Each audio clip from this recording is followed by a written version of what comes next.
How to share a link to a specific product in your Stan Store.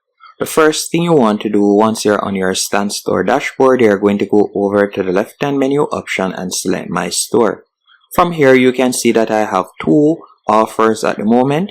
I have a one-on-one coaching call and I also have an ebook available. Now, let's say for instance, I would like to share the link for the coaching call. All you'll need to do is tap on the three dots in line with the product, and you're just going to tap on copy URL. After doing that, if I were to go into a new tab and paste in this link, you can see right there that you see only the coaching call available, so they can book the time.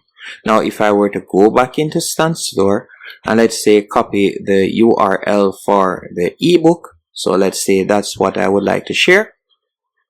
You can see right here that I now have the URL for the ebook and they'll be able to purchase the ebook. And that's it. Hope you found this tutorial helpful and informative. If you did, be sure to hit the like button and subscribe, and thank you for watching.